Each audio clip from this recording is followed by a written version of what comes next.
Si tú recuerdas, yo dije que algo es ortogonal cuando tomo una sola de las variables.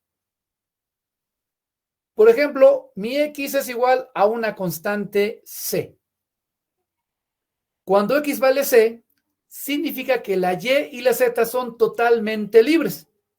Entonces, aquí mira, en x igual a c, se está formando un plano paralelo al plano YZ, pero ya movido una distancia c. Cuando yo escribo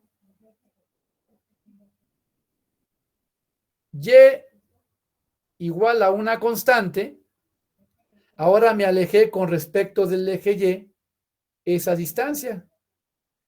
Y como x y z son libres, se formó un plano paralelo al plano XZ, acá unidades. Y finalmente, si escribo z igual a otra constante, ahora es en z la altura que yo elegí. Y en vez de estar en la planta baja, ahora estoy en el piso 1 o en el piso 2, en este caso en el piso C. La intersección de esos tres planos que se acaban de formar, tomando cada variable sola, vean que esa intersección es el punto que estamos definiendo. Pero no solo eso, podemos darnos cuenta, si ampliamos la imagen, que esa intersección, los planos se están intersectando formando ángulos de 90 grados. Por eso decimos que es un sistema ortogonal, porque los planos que forman a un punto, que intersectados forman a un punto, se intersectaron siempre formando ángulos de 90 grados. Y vean, aquí tenemos 90 grados, acá tenemos 90 grados, y ya sabíamos que en el suelo pues, había 90 grados, ¿no? Ahí están los famosos ángulos de 90 grados, plano con plano tomados en parejas.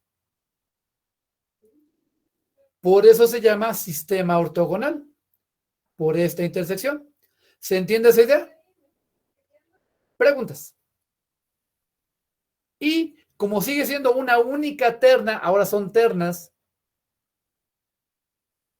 que identifica a un número en particular, esta única terna para un punto en particular, por eso el sistema es 1 a 1. Un punto, solo una combinación lo puede representar.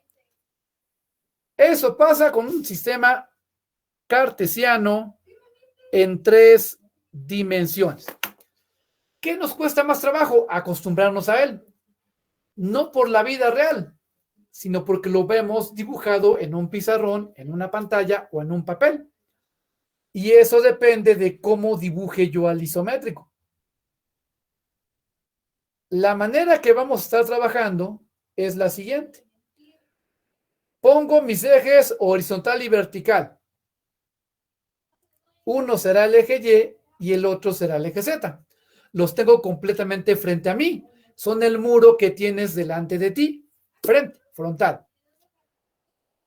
El muro que quedó a tu izquierda, saliendo del fondo hacia ti, es esta línea en diagonal que representa al eje de las X. Entonces, ¿el truco cuál es? Que te des cuenta que toda línea diagonal, más que ir en diagonal, se está saliendo del papel, se está saliendo de la pantalla, se está saliendo del pizarrón, se está saliendo del muro que tienes enfrente y viaja hacia ti. A partir de ahí, tú comienzas a contar distancias. Quiero que camine 3 hacia X, me salí 3. Quiero que camine 5 a la derecha, avancé 5 en Y. Y quiero que suba 4 unidades. Tengo el punto de coordenadas 3,5.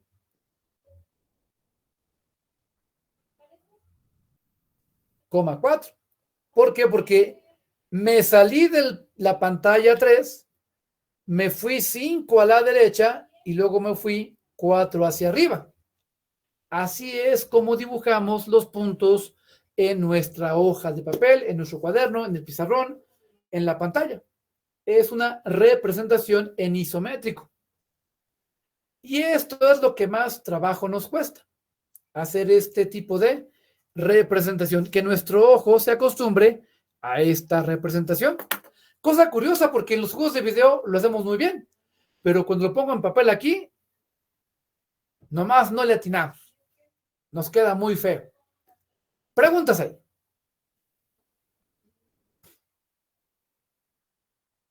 Con esto en mente, quiero que me ayuden a ubicar 4 puntos usando un isométrico como el que acabo de poner yo aquí.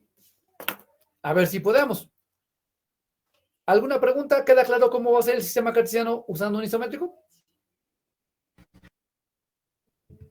Sí, profe. Mande. Que sí queda claro. Ok. Entonces, ayúdenme a ubicar estos 4 puntos en un isométrico en su cuaderno. A ver cómo nos quedan. 3,2,5 el punto A, menos 4,2, menos 5 el punto B, 2 menos 4,5 el punto C y menos 4 menos 1 menos 2 el punto D. Recuerda, pon tus ejes y desde ahí comienzas a ver lo que esté detrás del origen o a la izquierda del origen o abajo del origen será una cantidad negativa.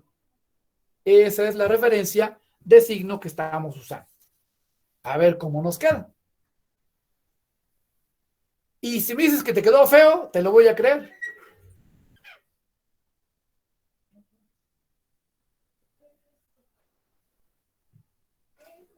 Porque pues sí, siempre queda feo. Pero poco a poco iremos mejorando ese dibujo. ¿Preguntas?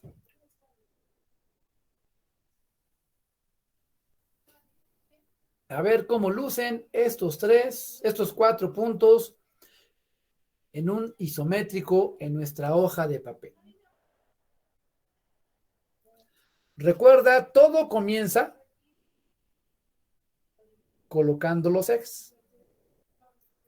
X, Y y Z.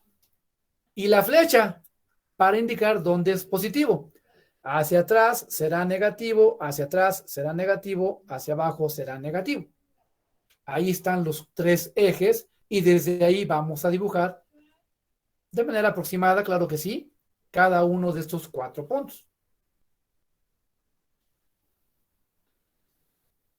Y vean, yo sin regla, con mi dedo en la pantalla, pues ya pinté mis ejes. Así ustedes. No tiene por ser como una regla. Lo que sí, cuando midan, traten de usar, pues, distancias aproximadamente iguales para que tengamos una escala no muy distorsionada. ¿Cuál les gustaría que pintara yo aquí en mi pizarrón? A ver el segundo, profe. El segundo. Dice menos 4 en X. Dibujo 4 hacia atrás. Dice 2 a la derecha. De donde llegué, mido 2 a la derecha. Y de donde llegué, dice vete 5 hacia abajo. 1, 2, 3, 4, 5. Ahí se encuentra el punto B. Recuerda que es, primero fui hacia atrás, luego a la derecha y luego hacia abajo. Esto es un isométrico típico, como el que usan, por ejemplo, los plomeros en sus planitos, usan isométricos para pintar sus líneas de tuberías. No sé si los han llegado a ver. Entonces, si el plomero puede, pues tú también puedes, ¿no? El plomero no tiene nada de ingeniero ni de matemático, y bien que dibuja esto. Entonces tú también debes poder hacerlo, ¿no? ¿Preguntas? ¿Sí han visto plomeros hacer esto o no los han visto nunca? La verdad no. Yo no. Esto lo usan ellos y se llama isométrico. Y lo hacen para dibujar, por dónde va la tubería, todos los quiebres que hace.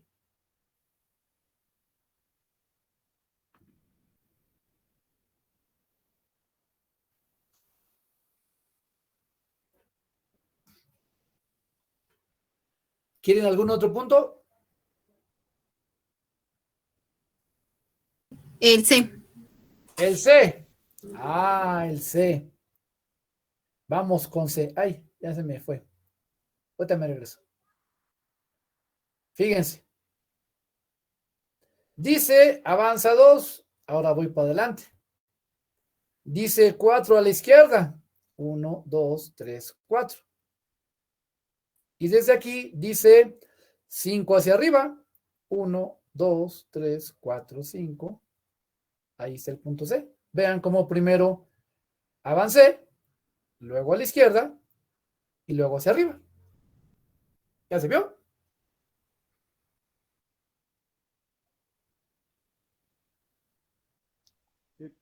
Cosa curiosa. Vean el punto A. Dice que camine 3. Aquí serían 3, ¿no? Dice que vaya 2 hacia la derecha. Y que desde aquí suba 5.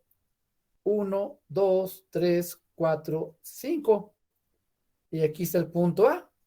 Vean que primero fui hacia adelante, luego a la derecha y luego hacia arriba. ¿Sí o no? Y aquí ocurre la primera de las dificultades. En la imagen, pareciera que el punto C se encuentra más arriba que el punto A, ¿a poco no? Y sin embargo, se encuentran a la misma altura. Pero el isométrico distorsiona la imagen. Eso va a pasar con mucha frecuencia en los isométricos. Lo que tú veas es una distorsión de la imagen real. Para que fuera real, habría que verlo en un modelo tridimensional, con una maqueta. ¿De acuerdo? Actualmente un programa de cómputo nos ayuda, pero no siempre es fehaciente. Los juegos de video, te mueves hacia arriba, das palos a la derecha, hacia abajo, y no te pierdes, porque los muros de diferente color, de diferente textura, te están sirviendo de referencia para que no te pierdas justamente. Eso es lo que hacemos aquí, acostumbrar al ojo a lo que quiero que identifique. Preguntas ahí. Y no pinté el punto D, pero el punto D quedaría... ¿Dónde quedaría el punto D? Dice 4 para atrás, 1, 2, 3, 4, llegó aquí mismo. Dice 1 a la izquierda, se fue para acá y luego se cayó. 2, 1 y 2. Y por ahí anda el punto D. Vean, está hacia atrás, hacia la izquierda y hacia abajo. Y sin embargo, el isométrico nos distorsiona porque pareciera que está más a la derecha de A, y no es cierto, está más a la izquierda, ¿no? Y miren cómo está a la misma profundidad en X, pero se ve más lejos de que B, porque el isométrico distorsiona la imagen. Este es tal vez el mayor reto de trabajar con isométricos. Preguntas ahí.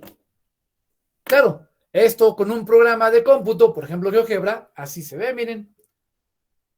Y aún con GeoGebra hubo que ponerle colores a esto para ver qué cosa era atrás o adelante. Vean, GeoGebra pone una cuadrícula indicando el suelo, es decir, el plano XY.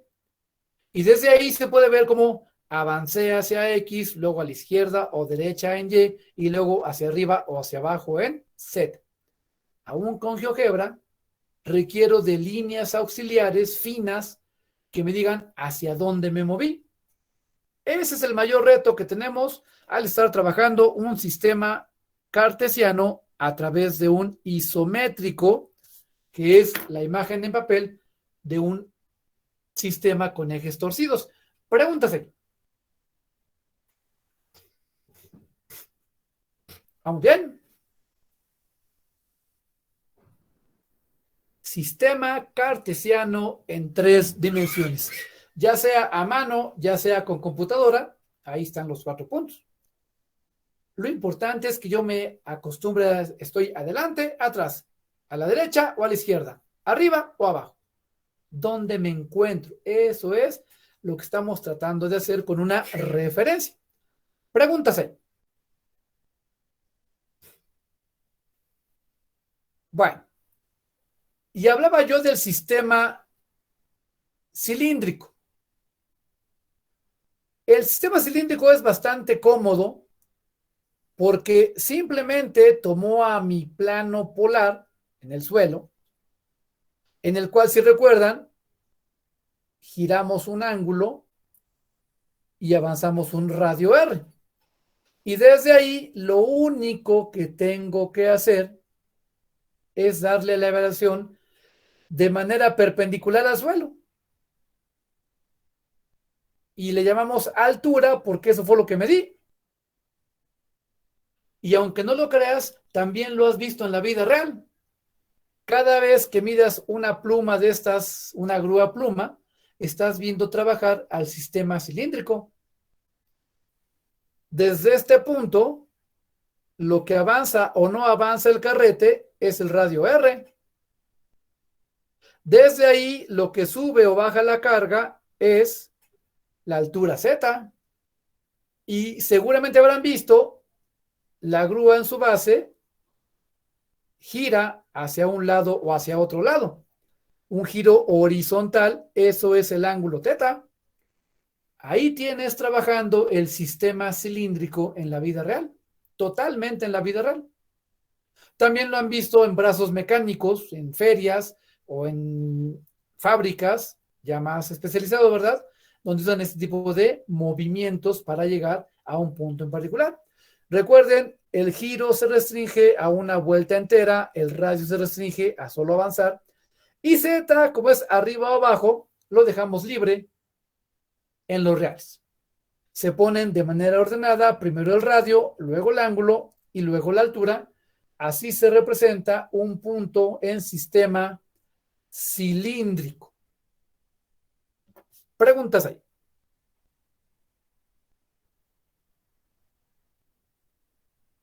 Ahora bien, ¿por qué se llama cilíndrico? Por una simple razón.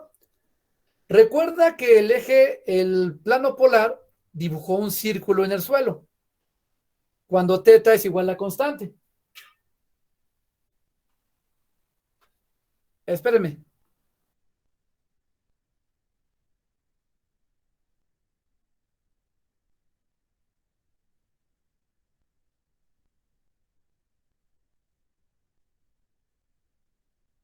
Entonces, si ustedes recuerdan, aquí abajo, en el plano, se nos formó un círculo, ¿se acuerdan? Este círculo depende del radio constante. Como Z es libre y como el ángulo es libre, el cilindro se convirtió en un cilindro circular recto. Ahí está el famoso cilindro de las coordenadas cilíndricas. Si pongo el valor del radio constante, del ángulo constante, teta igual a constante, habíamos dicho que se formaba una recta, ¿se acuerdan?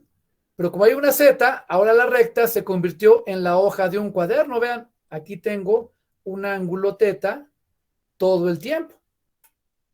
Es la hoja de un cuaderno. Es este plano en color azul que estás viendo aquí. Ahí está.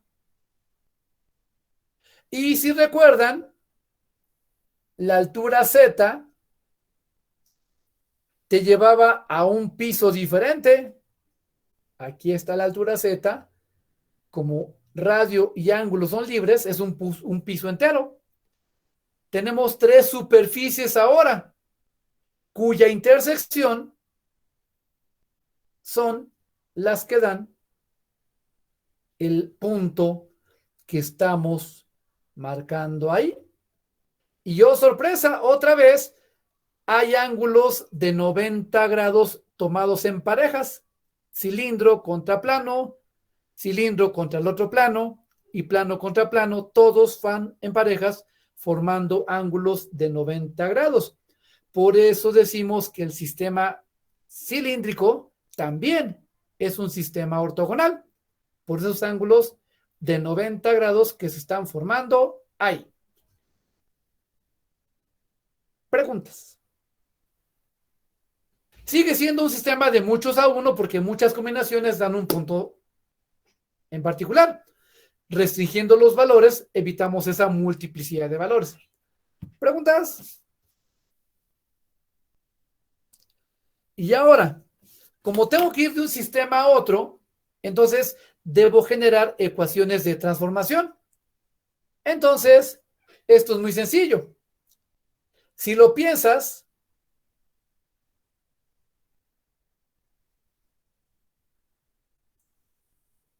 si pongo esto en 2 dimensiones, lo que hacemos es poner el sistema cartesiano encima del sistema polar y el polo aquí en el origen. Al hacerlo, el punto que yo ponga aquí tiene una X y una Y, son sus coordenadas cartesianas, pero también tiene un radio y un ángulo. Este es el radio y este es el ángulo. Y entonces puedo reconocer un triángulo rectángulo, ya que aquí hay 90 grados. Y bienvenidos a Pitágoras. Si esto es Y y esto es X, X cuadrada más Y cuadrada es igual al radio al cuadrado. Y la tangente de teta es igual a cateto opuesto entre cateto adyacente. Por lo tanto, el ángulo teta es igual a la tangente inversa de Y sobre X. Y estas son las ecuaciones de transformación de cartesiano a polar. Yo doy datos cartesianos y tenemos respuesta polar. Doy X y doy una R y una teta. Y puedo extenderlo a que seno de teta es igual a cateto opuesto entre hipotenusa, que es R, y coseno de teta es igual a cateto adyacente entre hipotenusa. Vean. Y entonces me queda que X es igual a R coseno de teta y que Y es igual a R seno de teta. Y estas son las ecuaciones de transformación con datos polares llegar a datos cartesianos. Y esto es trabajando en 2 dimensiones. Pero como el suelo es igual para los dos, va a ser válido para 3 dimensiones. ¿Puedo salirme de aquí? Recuerden que si me salgo ya se borra.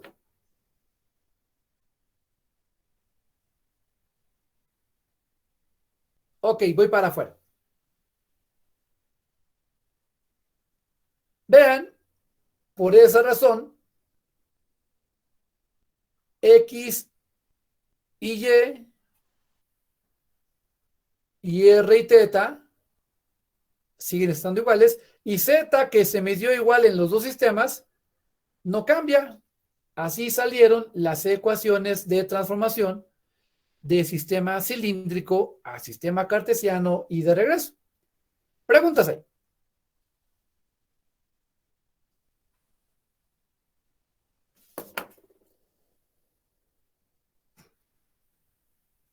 Y luego tenemos el sistema esférico. La segunda manera de darle elevación al plano polar. Recuerden que yo aquí abajo tengo el plano polar. Ahora, ¿qué ocurrió? Bueno, yo quiero llegar a este punto acá arriba.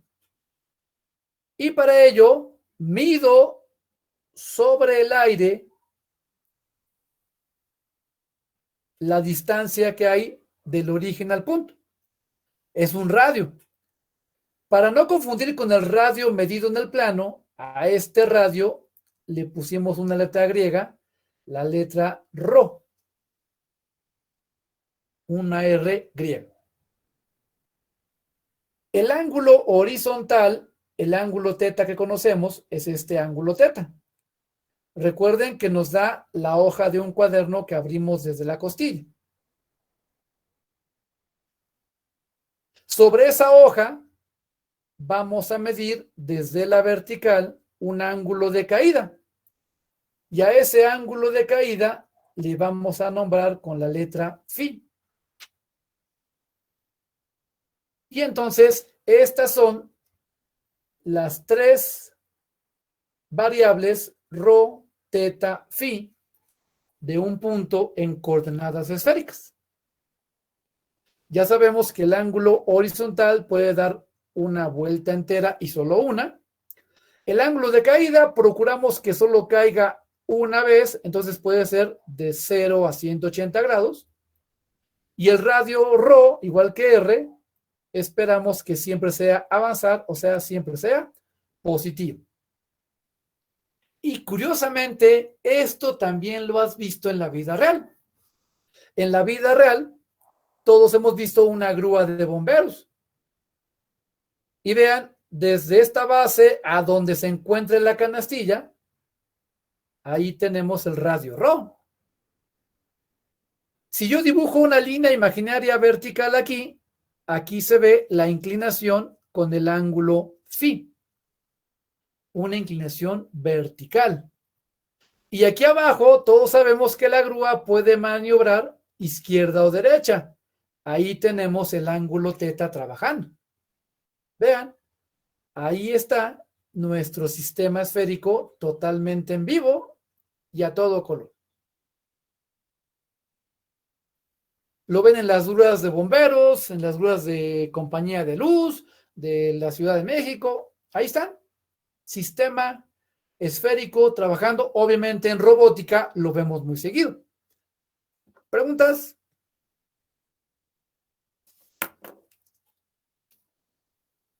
¿Por qué se llama esférico? Bueno, justamente porque ese ángulo, ese radio rho constante, ahora en 3 dimensiones, es libre hacia todos lados. Y al ser libre hacia todos lados, en vez de un círculo, se forma una pelota, se forma una esfera. Eso hace el radio constante, una esfera. Ya conocemos que el ángulo teta constante horizontal genera la hoja de un cuaderno abierto, un ángulo de teta grados. Y ahora lo nuevo es justamente el ángulo phi. Si el ángulo phi es una constante, bueno, observa esta imagen. Tú aquí ves el ángulo phi cayendo, pero pudo caer hacia acá, o hacia enfrente, o hacia acá. Y al hacerlo se forma un cono circular, circular recto, con eje siguiendo al eje Z. La intersección de ese cono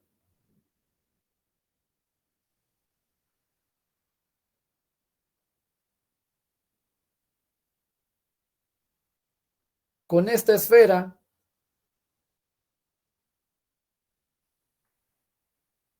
y con este plano dan exactamente el punto que tenemos ahí. Y vean ahí que nuevamente podemos ver que entre cada figura se forman en parejas un ángulo de 90 grados. Por esa razón,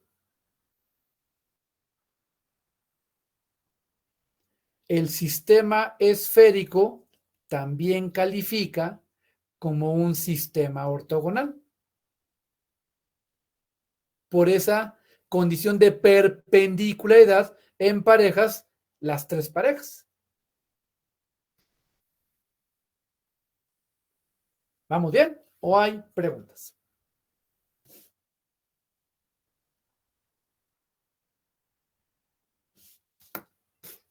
Y bueno, si yo quiero cambiar del sistema cartesiano al sistema esférico, pues es muy sencillo porque es una combinación de triángulos. Vean, en esta imagen, aquí abajo, en el plano aquí abajo, era lo que llamábamos la distancia R o radio R sobre el plano polar. Misma que se puede ver aquí arriba. La altura Z es esta altura que tenemos aquí. Y el radio en el aire, ρ, es este radio que medimos aquí volando. Ahí está. Al hacerlo, se formó aquí un bonito triángulo rectángulo. Y a partir de ahí, invocamos a San Pitágoras. Vean. Cateto al cuadrado más el otro cateto al cuadrado es igual a la hipotenusa al cuadrado. Pitágoras. Aunque nosotros ya sabemos que un radio al cuadrado polar se puede poner como x cuadrada más y cuadrada. Por eso quedamos o llegamos a esta expresión, más z cuadrada igual a ρ al cuadrado. Ya solo con ρ y x, y y z. De la misma manera, el coseno del ángulo φ es igual a cateto adyacente entre hipotenusa, aquí está, de la cual despejo z. También podemos ver que seno del ángulo φ, cateto opuesto entre hipotenusa, aquí está, y de ahí despejo a r. Y si r vale ρ seno de φ, entonces yo puedo tranquilamente poner en vez de r, ρ seno de φ en la forma polar. Vean, en vez de r, poner ρ seno de φ en la forma polar, y así llegamos a las diferentes equivalencias entre polares, cartesianas y esféricas. ¿Preguntas ahí? ¿Vamos bien? ¿O hay preguntas?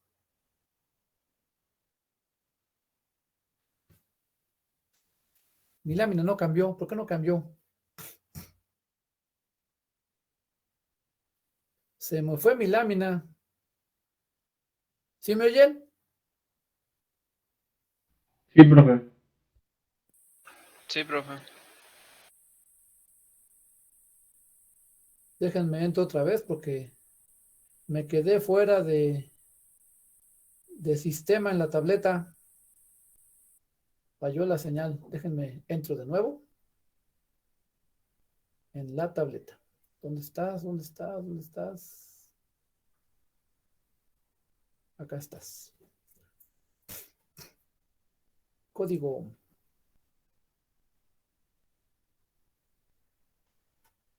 Presentar.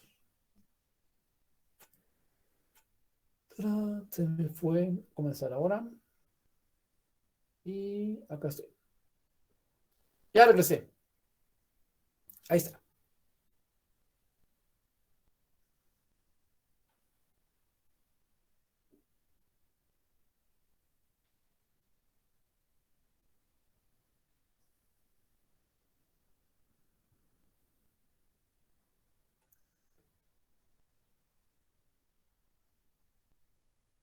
Que no me deja abrir.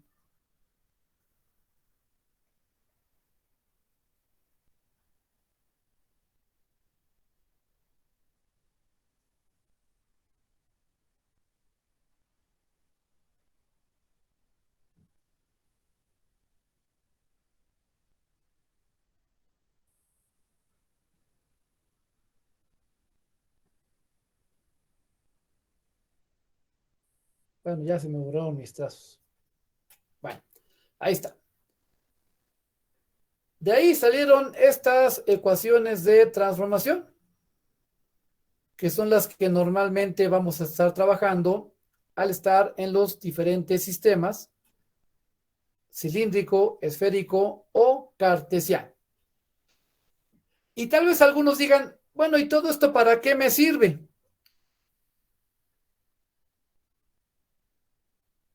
Resulta que van a llegar a trabajar en cálculo vectorial. Cálculo vectorial es una materia que se encuentra, obviamente, después de los cálculos, diferencial e integral, pero también está después de álgebra lineal. Y es justamente porque entre las dos se forman las herramientas para cálculo vectorial, porque todo esto que puse yo aquí van a servir como bases ortogonales para hacer transformaciones en cálculo vectorial, como seguramente ya les dijeron en álgebra lineal los que ya están ahí. Estas son las bases ortogonales que van a estar usando en cálculo vectorial. Por eso es importante que al menos sepan de qué estamos hablando. De ahí este pequeño breviario cultural. Independientemente de que yo voy a estar muy clavado en sistema cartesiano de 3 dimensiones, pero esto es bueno que lo sepan para que dentro de un año que estén en vectorial, pues se puedan defender. ¿De acuerdo? ¿Preguntas aquí? Recuerden que cálculo vectorial ya reúnen geometría, cálculo y álgebra lineal, todo junto en cálculo vectorial. ¿De acuerdo? Sí sabían eso, ¿verdad? ¿Preguntas?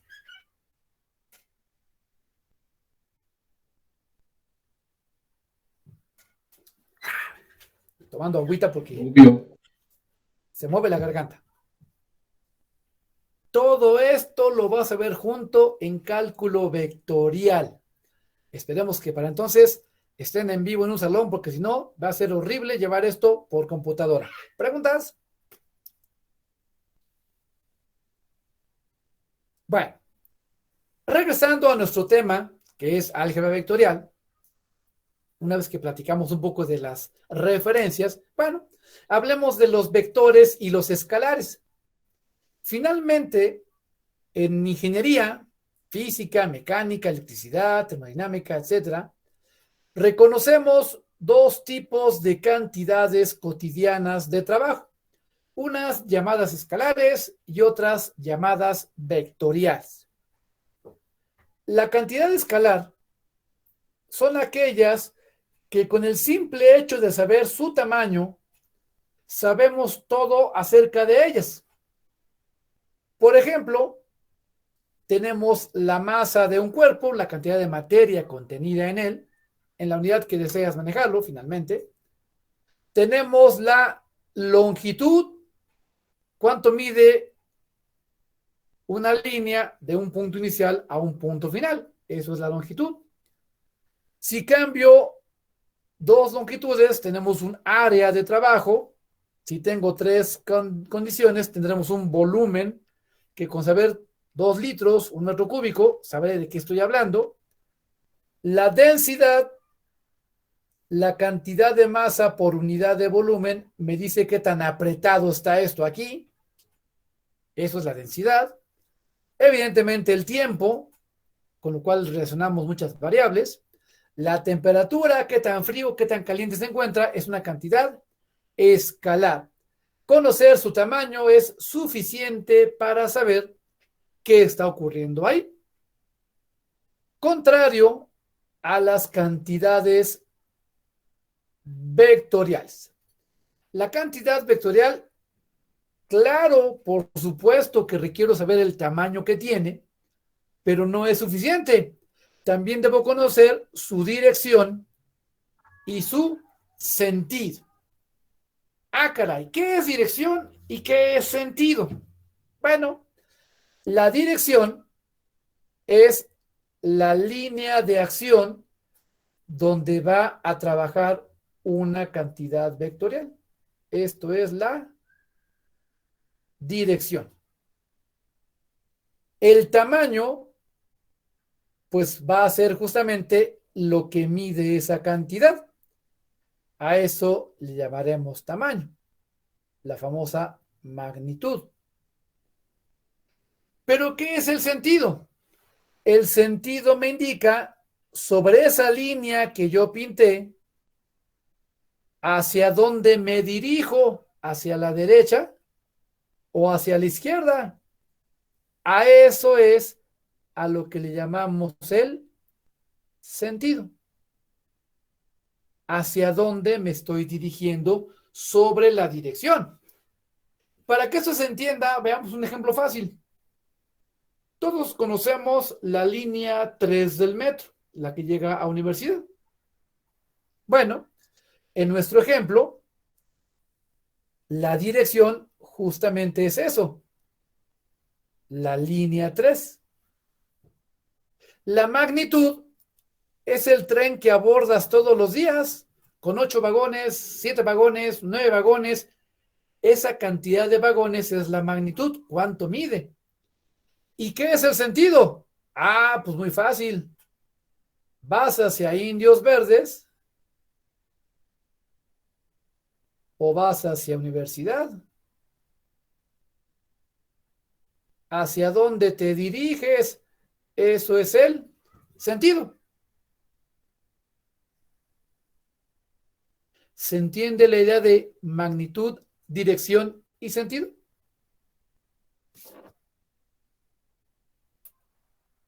Esto va a ser vital para todo lo demás. Magnitud, dirección y sentido.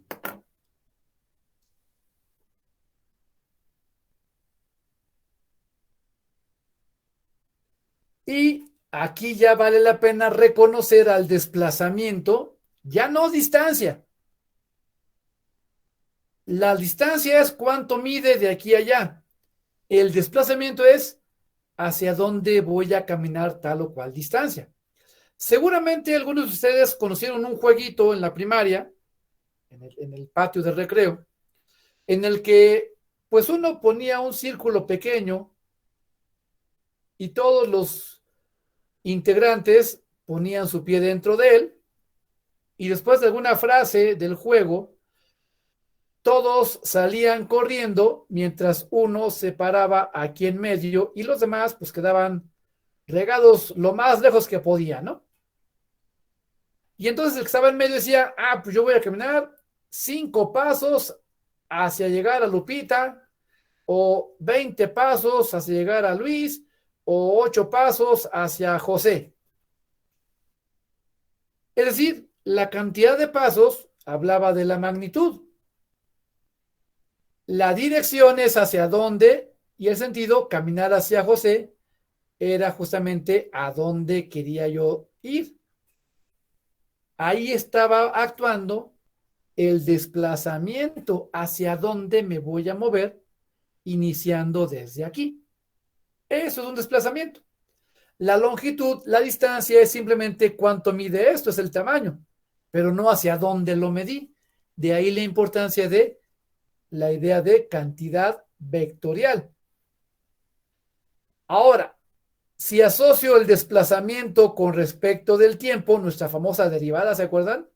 Derivada con respecto al tiempo, ¿qué crees? Esta X es un desplazamiento y es un vector. Por lo tanto, la velocidad es una cantidad vectorial también.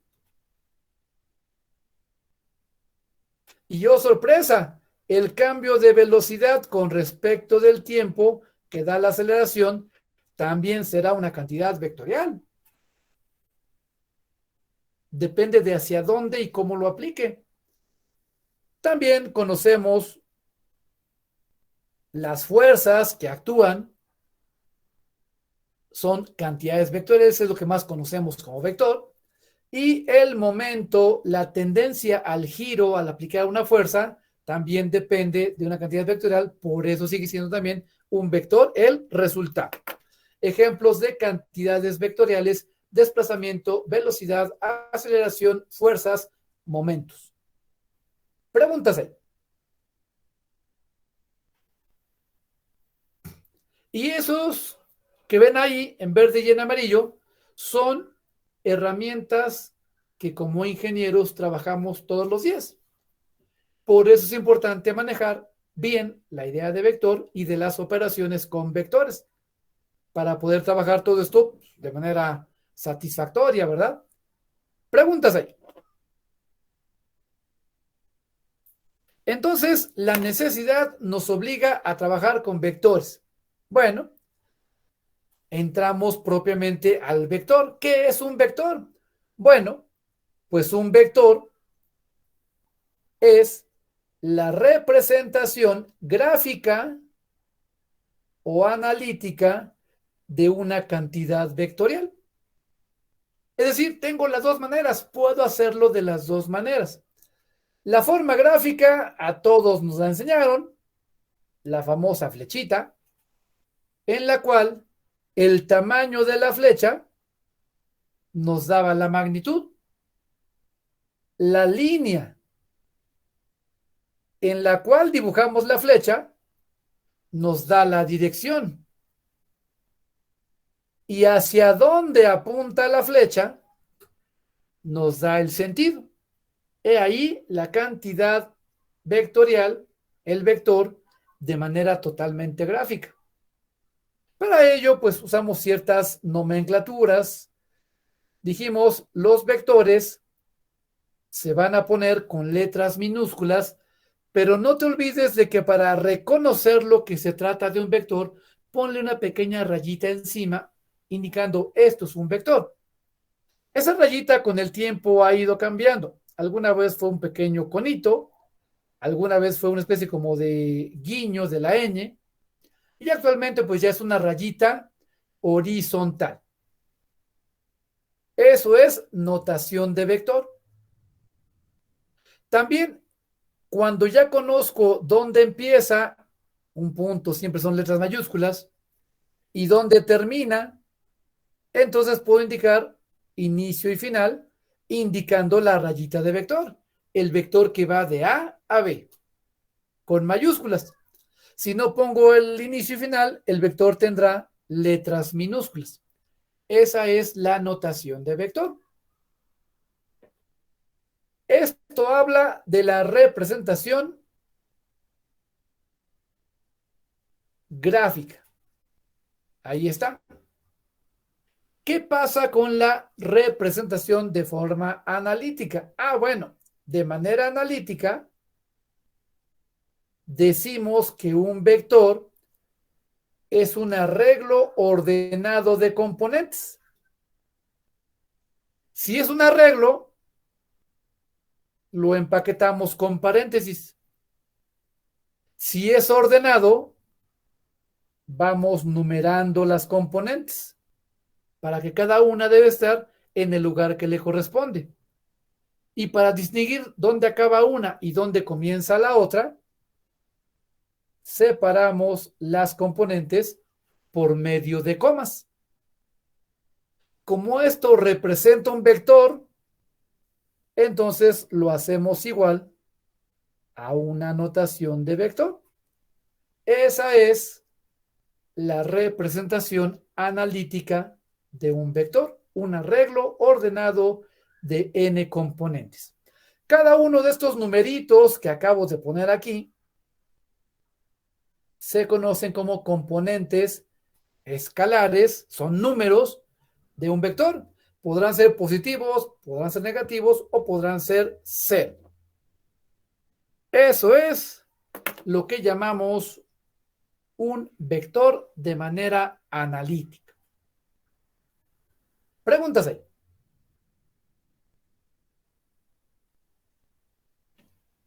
Lo interesante de todo esto es ver las características del vector. Vean que ahí abajo se ha estado moviendo el vector A por medio de esta animación y en todo su cambio de posición, el tamaño lo he mantenido como lo tenía. El tamaño no lo ha cambiado. Tampoco he cambiado la línea donde se mueve, porque sí, aunque se está moviendo, lo estoy haciendo usando líneas paralelas. Entonces, la dirección tampoco ha cambiado. Y el sentido, yo he ido conservando la flecha viendo siempre hacia el mismo lugar. Es decir, ha tenido diferente posición, pero sigue teniendo la misma magnitud, la misma dirección y el mismo sentido. Esta es una de las principales cualidades de nuestros vectores. Al desplazarlos de manera paralela a sí mismos, el vector conserva tamaño, dirección y sentido. El vector no cambia. Y qué bueno que no cambie, porque eso me permite muchas utilidades en ingeniería. Vean, yo puedo poner aquí a esta fuerza, que es igual a esta fuerza, que es igual a esta fuerza. Es decir, este vector es el mismo. Yo decido dónde colocarlo, pero sigue siendo el mismo vector. El vector no ha cambiado porque lo he movido de manera paralela a sí mismo. Claro, cuando yo lo cambio de posición, va a cambiar el efecto sobre la viga. Pero cambió el efecto. Lo que no cambió nunca fue el vector. Yo puedo colocar el vector donde me interese o donde me convenga. Esa es una de las principales cualidades de los vectores y de las cantidades vectoriales. ¿Preguntas ahí? ¿Vamos bien? Me salgo de aquí. Ay, ¿dónde salí? Ahí está.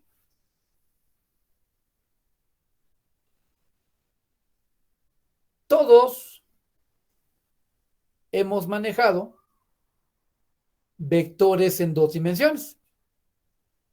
Y por lo tanto, pues a todos nos enseñaron el vector A está formado por la primera y la segunda componente.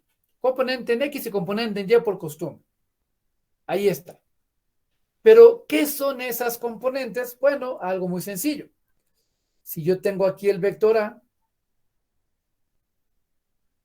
entonces yo coloco mi sistema de referencia, por eso es tan importante la referencia, y a partir de ahí, la sombra perpendicular que proyecte sobre cada una de las referencias es justamente esas componentes escalares. El único requisito es que aquí haya 90 grados cada vez que caigan estas líneas, formando 90 grados. Esas son las famosas componentes X y Y o primera y segunda componente. Si el vector no cambia, vean en la animación como la componente 1, no importa dónde se encuentre, el vector siempre mide lo mismo. Vean, no ha cambiado de tamaño la componente 1 aquí abajo. Tampoco lo ha hecho la segunda componente, aunque yo cambie de lugar el vector, vean, el tamaño de la segunda componente siempre se mantiene igual.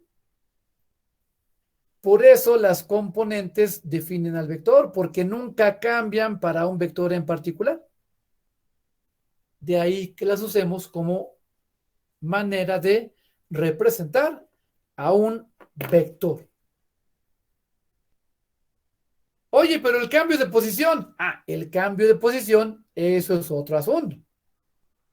Ahí sí, por posición, como cambia el inicio y el final, están cambiando la X de inicio y la X del final. Por supuesto que sí. Lo interesante es que cuando yo quiero asociar posición a vector, siempre para conservar la flecha haré el punto final menos el punto inicial. Y eso es lo que pongo yo aquí. A la X final le vas a restar la X inicial y eso dará la primer componente. Y lo hacemos igual con la Y. La Y final menos la Y inicial me va a dar la segunda componente. Eso garantiza el tamaño y el sentido en nuestro vector. Así calculamos componentes y así calculamos posiciones a partir de un vector. Y no solo eso.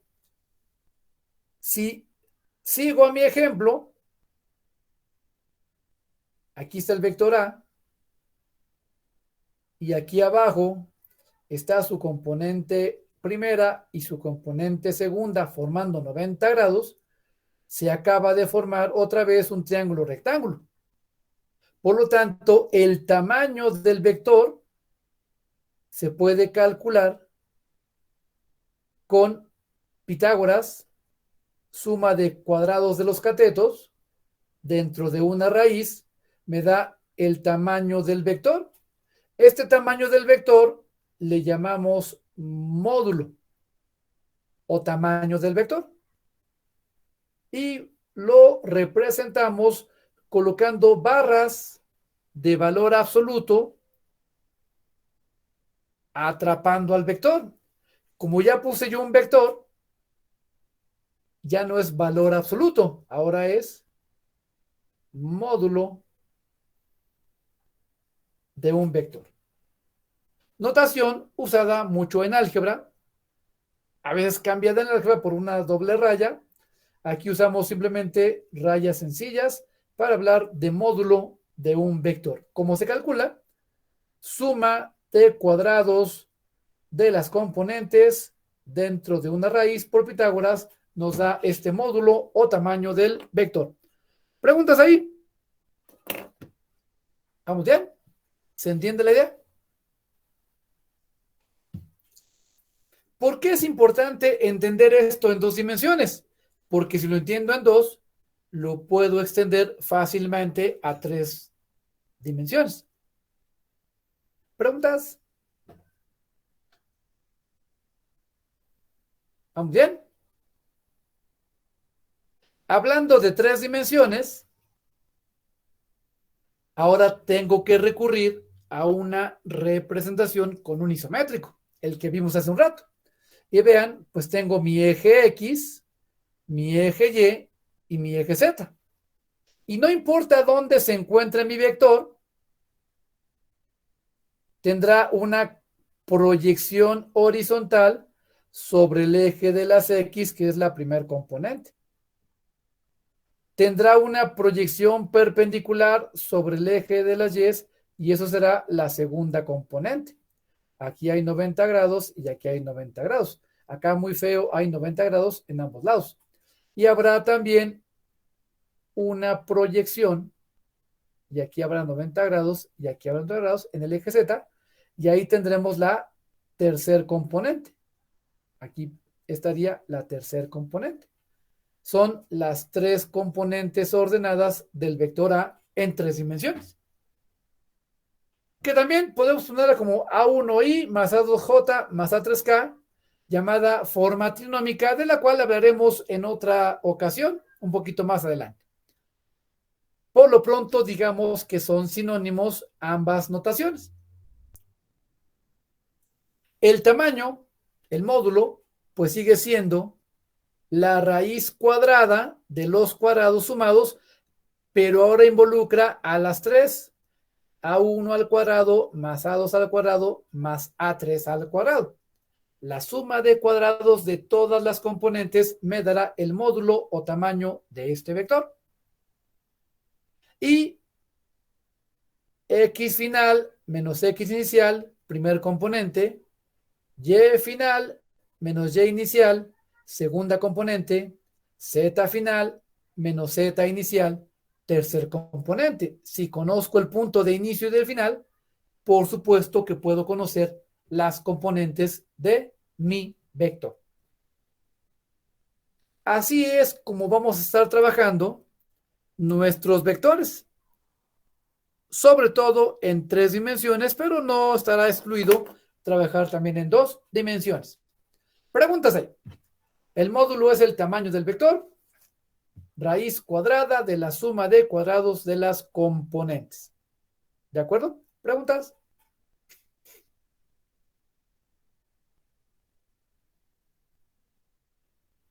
Con esto en mente, ayúdenme a encontrar el módulo, el tamaño de los siguientes vectores.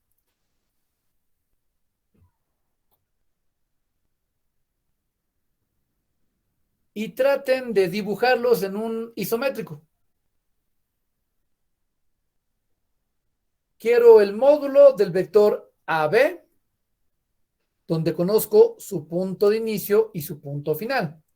Quiero el módulo del vector U y quiero el módulo del vector V. Quiero esos 3 módulos. A ver cómo nos queda.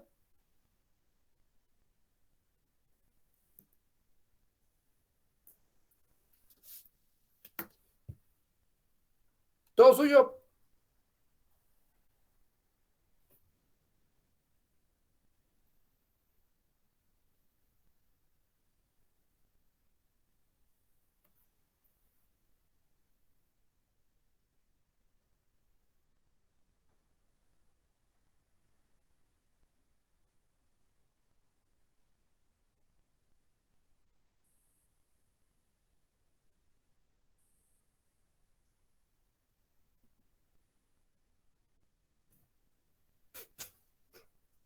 Módulo del vector AB, módulo del vector U y módulo del vector V.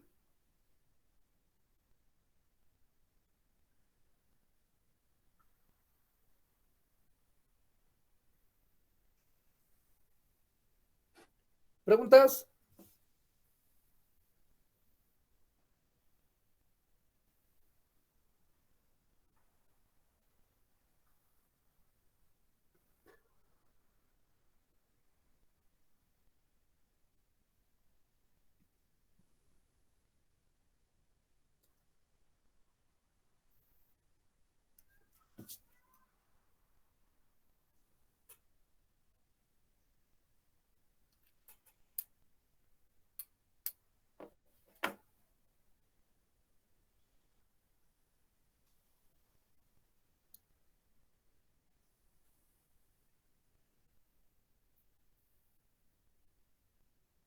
Obviamente, para calcular el módulo del vector AB, requiero hallar sus componentes primero. Entonces, el vector AB va a ser igual. Vean, aquí tengo el punto final y aquí tengo el punto de inicio.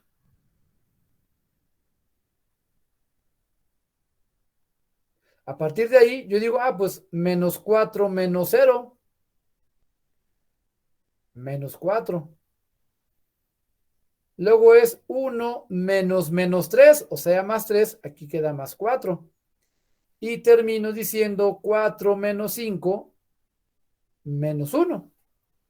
Ahí está el vector AB, menos 4, 4, menos 1.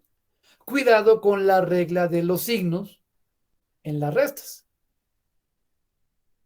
¿Preguntas?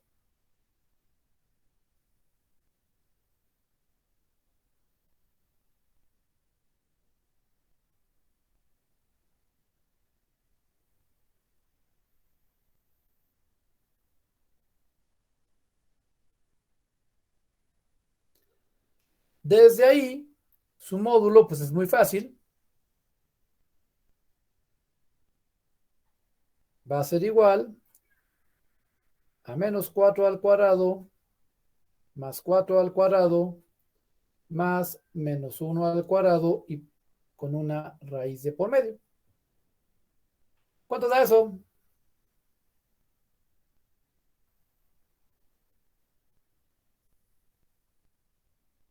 Raíz cuadrada de 33. ¿Lo dejo en raíz o lo pongo en decimales? francamente da lo mismo, ¿no?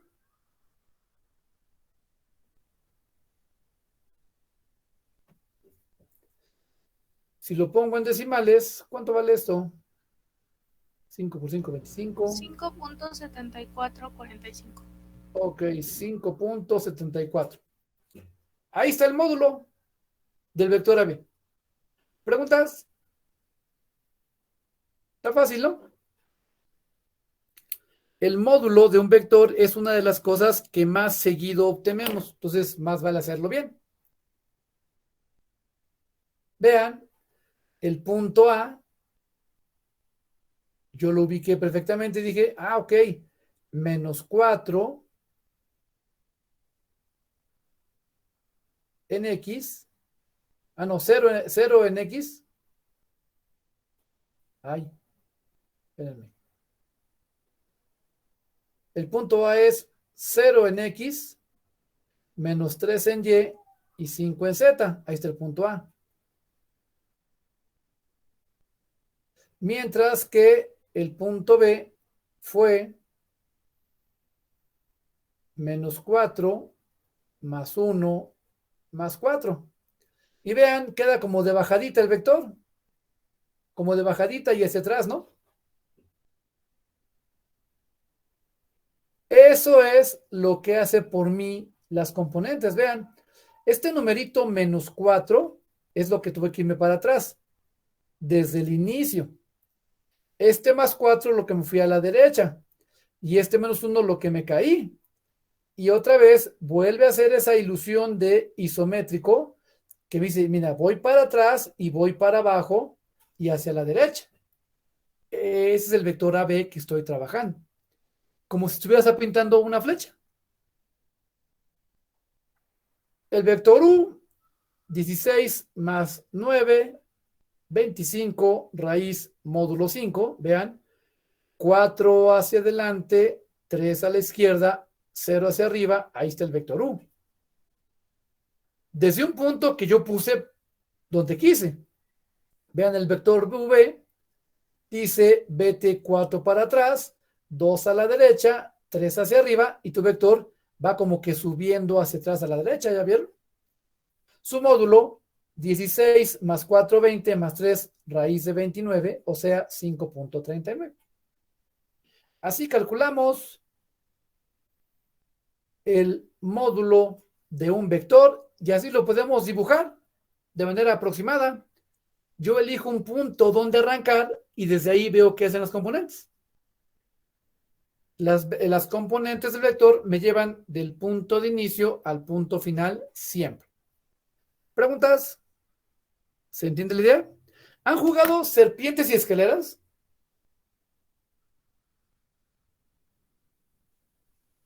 Los vectores son lo mismo, pero en 3 dimensiones, las flechas.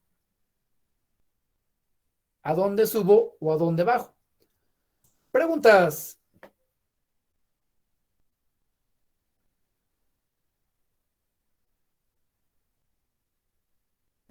Ok, Profe, perdón, pero es que yo tengo duda en la suma de los vectores. no sume vectores. Ajá, Sumé digo, las componentes al cuadrado. sí. Me refería a la distancia, el vector resultante. A, B. Ok, es que el vector AB, yo te di las coordenadas del punto de inicio y las coordenadas del punto final.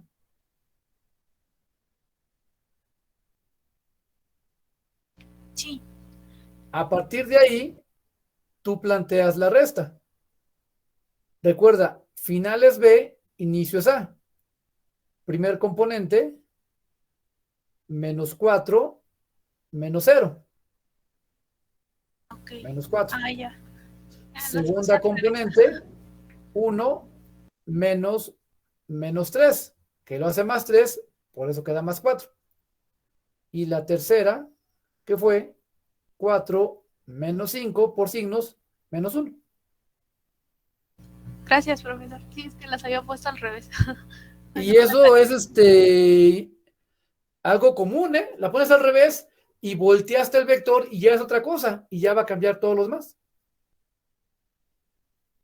¿Sale? Siempre es Gracias. destino menos origen. ¿Ok? Con esto paramos el día de hoy para que descansen, mediten, lean, relean, hagan el ejercicio de la caja, que son referencias, es el número 1, y mañana le entramos ya a las operaciones con vectores. ¿Sale? Por lo pronto se acabó. ¿Hay alguna pregunta, alguna duda? Si no, ya nos vamos. ¿El ejercicio se va a subir o no? Nada más es para hacerlo No, y no, ya es para que tener. los hagan. Para que los hagan. Ok, Vayamos avanzando. gracias. ¿Preguntas? Todo bien, profe, muchas gracias. Digo, la serie se va a entregar cuando se ponga fecha para entregar, pero no será para mañana, ¿verdad? Será hasta agosto, cuando ya vaya a ser el examen. Entonces, aquí le paramos. Descansen, cuídense mucho. Hasta luego, profe. Gracias, profesor, igualmente. No se contagien de nada. Hasta luego, profe, gracias. Nos vemos. Que Gracias. descanse, profesor.